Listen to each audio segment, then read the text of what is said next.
क्या आप जानते हैं कि कुछ यादें हमारे साथ नहीं बल्कि हम उन यादों के साथ कैद हो जाते हैं। लखनऊ के पास हमारी एक पुरानी पुश्तैनी हवेली है, जिसकी बैठक की दीवार पर एक बहुत बड़ी ग्रुप फोटो टंगी है। ये फोटो मेरे दादाजी के समय की है, जिसमें परिवार के 30-40 लोग एक साथ खड़े हैं। बचपन में जब भी मैं वहां जाता तो मुझे वो तस्वीर बहुत डरावनी लगती थी। सबके चेहरे सफ़ेद, आंखों में एक अजीब सी खामोशी और सबके हाथ एक दूसरे के कंधों पर जमे हुए। लेकिन पिछले साल जब हम दिवाली की सफाई के लिए वहां गए तो मैंने कुछ ऐसा देखा जिसने मेरे रोंगटे खड़े कर दिए।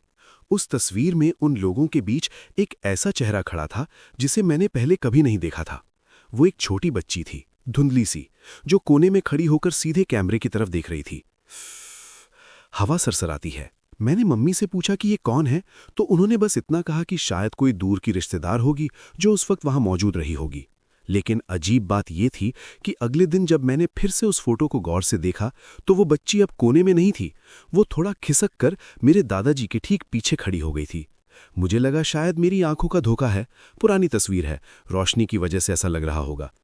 लेकिन उस रात जब मैं बैठक के बगल वाले कमरे में सो रहा था तो मुझे दीवार के पीछे से कुछ खुरचने की आवाज आई। दीवार पर नाखून रगड़ने की आवाज, जैसे कोई फ्रेम के अंदर से बाहर आने की कोशिश कर रहा हो। मैंने हिम्मत जुटाई और टॉर्च लेकर उस बड़े हॉल में गया। टॉर्च की रोशनी जैसे ही उस फोटो पर पड़ी, मेरी चीख निकल गई। उस धुंधली बच्ची ने अब दादाजी के कंधे पर अपना हाथ रख दिया था और उसके चेहरे पर एक फीकी, ठंडी मुस्कान थी। अगली सुबह मैंने गौर किया कि दादाजी की तबीयत अचानक बिगड़ने लगी।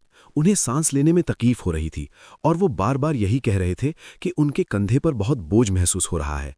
घड़ी की टिक टिक। घर में सब परेशान थे, पर किसी को समझ नहीं आ रहा था कि क्या हो रहा है। मैंने चुपके से उस फोटो की एक पुरानी कॉपी निकाली जो मेरी दादी के पास थी। उस पुरानी कॉपी में वो बच्ची कहीं नहीं थी।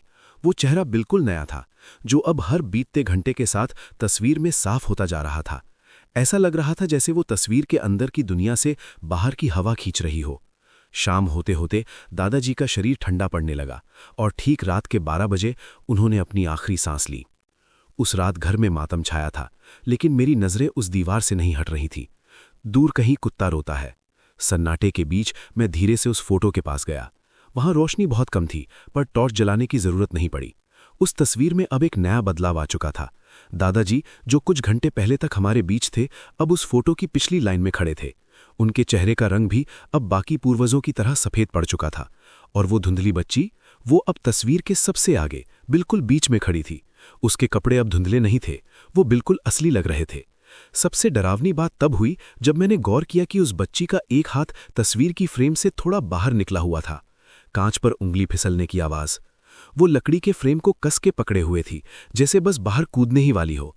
मैंने तुरंत वो तस्वीर उतारी और उसे स्टोर रूम में बंद कर दिया। लेकिन तब से हमारे घर में अजीब चीजें होने लगी हैं। कभी रात को सीढ़ियों पर छोटे पैरों की आहट सुनाई देती है, तो कभी सुबह उठने पर हॉल की दीवार पर उस भारी फ्रेम के टंगे होने का निशान अपने आप उभर आता है। कदमों की आहट। कल रात जब मैंने अपना फोन चेक किया तो गैलरी में मेरी एक सेल्फी पड़ी थी, जो मैंने कल ही ली थी। मेरी उस सेल्फी में मेरे कंधे के पीछे वही धुंधला चेहरा फिर से नजर आ रहा था। वो चेहरा अब हमारे परिवार का हिस्सा बन चुका है और शायद अब वो अगले सदस्य का इंतजार कर रही है, जिसे वो उस फ्रेम के अंदर खींच सके। दरवाजा धीरे से चरमराता है।